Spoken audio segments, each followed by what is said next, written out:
Welcome to intellectuals Avenue. आज हम William Butler येट्स की जिस पॉइम को डिस्कस करेंगे उसका टाइटल है द वाइल्ड स्वैन्स एट कूल, यानी जंगल में रहने वाला हंस एक ठंडी जगह पर। यह पॉइम 1917 में पब्लिश हुई और ये 5 सेस्टेट्स पर कंसिस्टेड है। सेस्टेट का मतलब है 6 लाइन्स पर कंसिस्टेड स्टैंजा। तो 5 सेस्टेट्स पर कंसिस्टेड होने की वजह से इस पॉइम की टोटल लाइंस की स्ट्रेंथ है 30।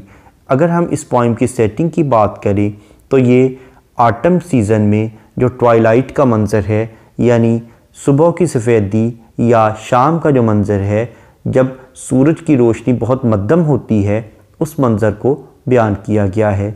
और इसमें मेलंकली टून यूज़ की गई है, यानी बड़ी उदासी वाली टून को इस्तेमाल किया गया है। और इस पोएम में पोइट ने ब्यूटी ऑफ नेचर का जिक्र किया है। इसके साथ साथ टाइम और इंसानी एज जो है, इंसानी लाइफ और टाइम का जो आपस में ताल्लुक़ है उसका जिक्र किया है कि टाइम वहीं थमा रहता है लेकिन इंसान की ज़िंदगी बहुत जल्द गुजर जाती है। पोइट कहता है the trees are in their autumn beauty, यानी जो दरख्त हैं वो अपनी ख़ज़ां की खूबसूरती में डूबे हुए हैं, यानी ख़ज़ां का मौसम चल रहा है, दरख्तों के पत्ते झड़ रहे हैं, इसलिए दरख्त बड़े खूबसूरत दिखाई दे रहे हैं। The woodland paths are dry, और जंगल की तरफ जाने वाले तमाम रास्ते खुश्क हैं। Under the October twilight the water mirrors a still sky, यानी अक्टूबर के महीने में आसमान पर जो सूरज की मध्यम सी रोशनी का मंज़र है वो किसी झील या नदी के पानी में दिखाई दे रहा है, और वो जो अक्स है बिल्कुल साकिन है, बिल्कुल स्टिल है, यानी उसमें किसी किस्म की कोई हरकत नहीं दिखाई दे रही। Upon the brimming water among the stones, और जो नदी का पानी है वो इसके किनारे पर जो पत्थर हैं वहाँ तक पहुँच चुका है। आर 9 and 50 स्वैन्स, वहाँ पर 59 स्वैन्स यानी हंस दिखाई दे रहे हैं।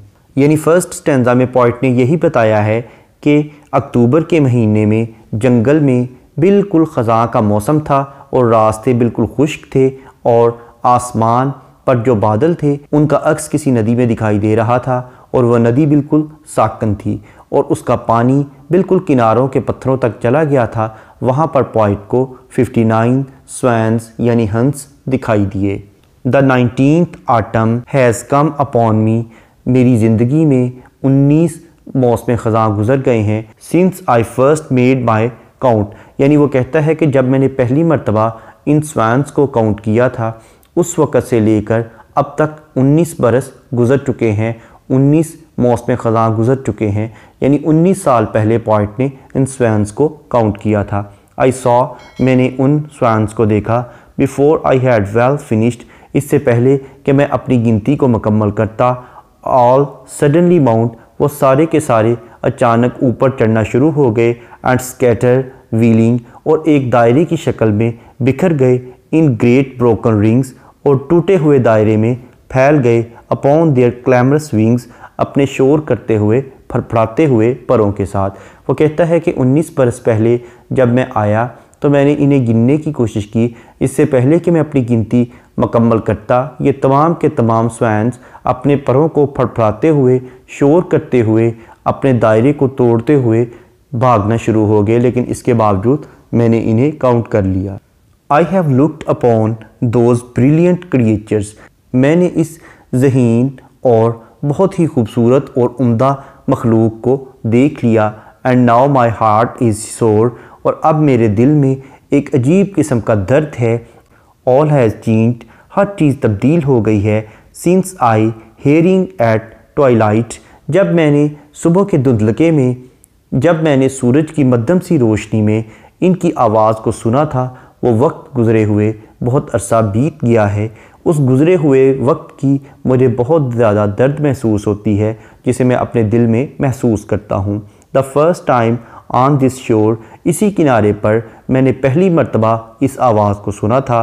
The bell beat of their wings above my head, मेरे सर पर इनके परों की जो आवाज़ थी वो घंटियों की तरह मसल्लत हो गई।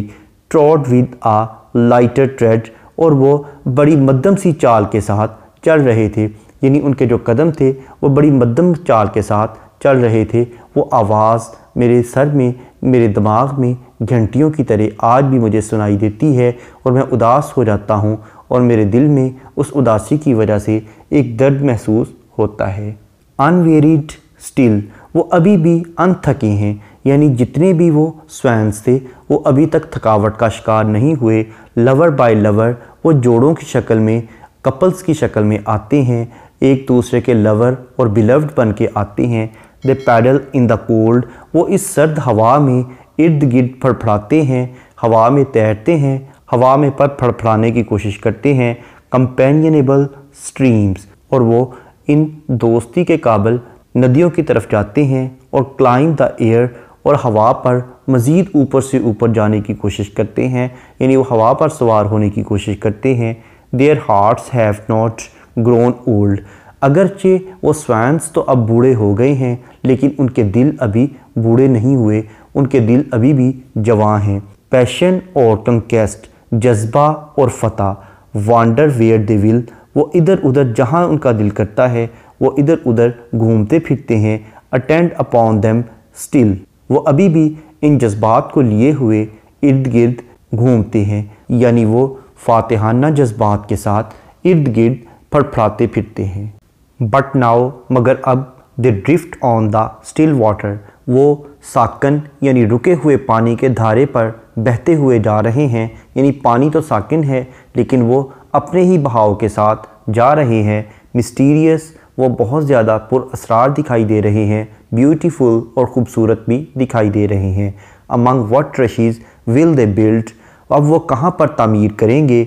बाय व्हाट लेक्स एज और पूल, वो किस झील के किनारे पर या किस पूल यानी तालाब पर वो अपने घर को तामीर करेंगे। डिलाइट मैंस आइज़, और वो किस इलाके के लोगों की आँखों को खुशियों से मामूर करेंगे, यानी जिस इलाके में वो जाकर अपना घर तामीर करेंगे, जिस नदी के किनारे या जिस तालाब पर वो अपना घर बनाएंगे, वहाँ के लोग जब उन्हें देखेंगे तो उन लोगों की आंखें खुशी से मामूर हो जाएंगी।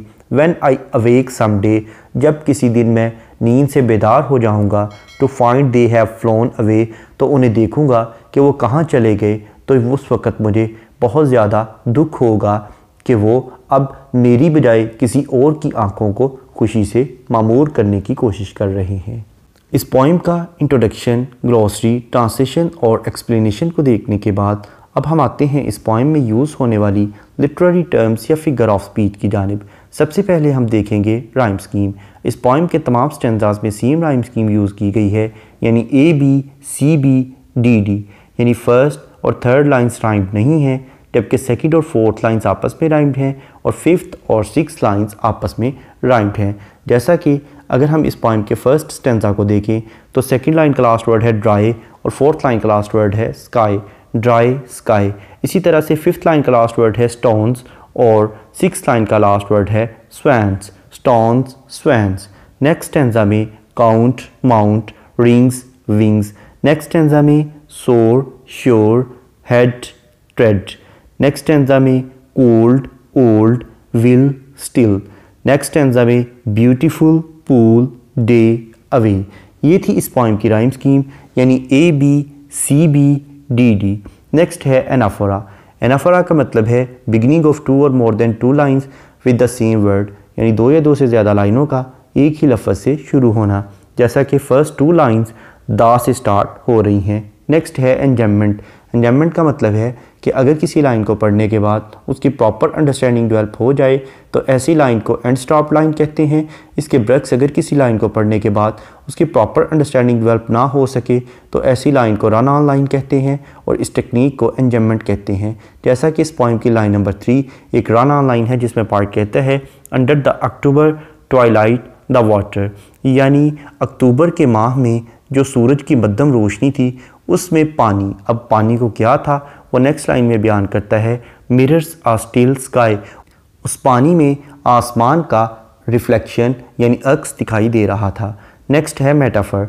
मेटाफर का मतलब है किसी क्वालिटी की बेस पर किसी चीज़ को उससे बेटर या वर्स चीज़ डिक्लेयर कर देना। जैसा कि लाइन नंबर 13 में वो कहता है I have looked upon those brilliant creatures. अब वो ब्रिलियंट क्रिएचर्स स्वैंस को डिक्लेयर कर रहा है। उसके बाद लाइन नंबर 22 में वो कहता है there hearts have not grown old, यानी उनके दिल अभी बूढ़े नहीं हुए।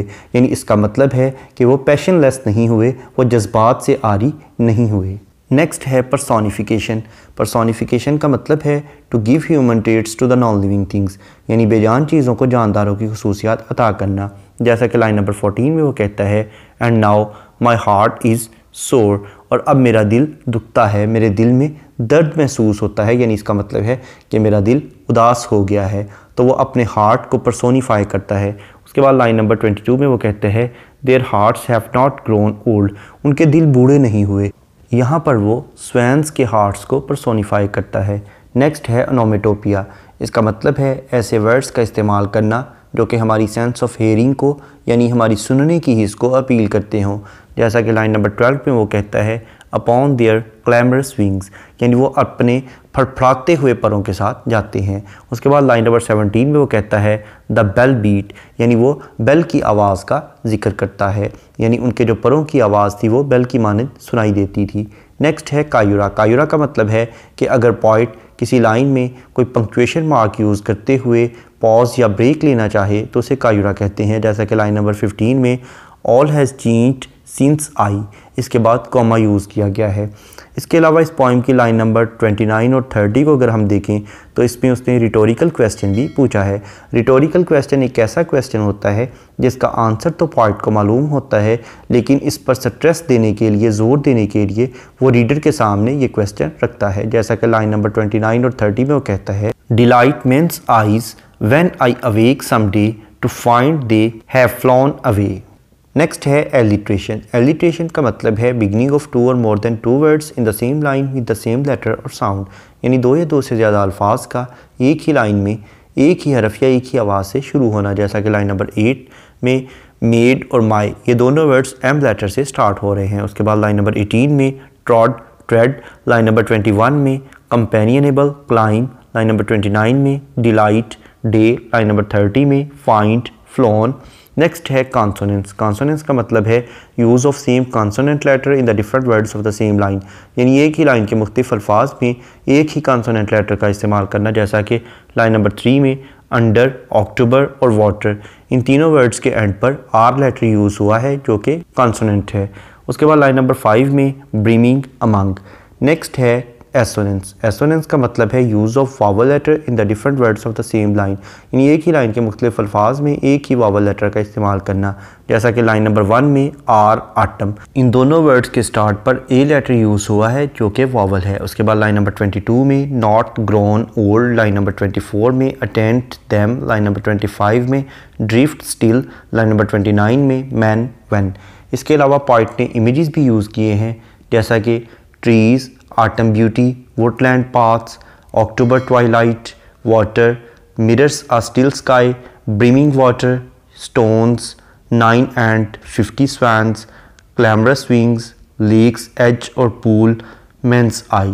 पोइट ने अपनी मेमोरीज़ का जिक्र करते हुए बहुत ज़्यादा हाइपरबॉली से भी काम लिया है। हाइपरबॉली का मतलब है किसी चीज़ को एग्जैजरेट करके बयान करना, यानी बहुत ज़्यादा मुबालगा आराई से उसकी तारीफ़ व तहसीन करना।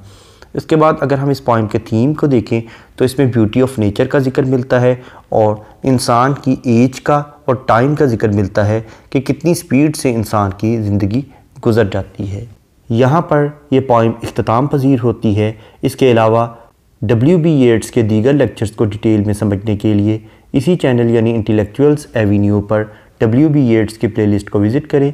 इसके साथ साथ जिन लिटरेरी टर्म्स का जिक्र इस पोइम में किया गया है, इन टर्म्स को डिटेल में समझने के लिए लिटरेरी टर्म्स की प्लेलिस्ट को विज़िट करें। इन दोनों प्लेलिस्ट का लिंक नीचे डिस्क्रिप्शन बॉक्स में मौजूद है। Thank you for attending this lecture.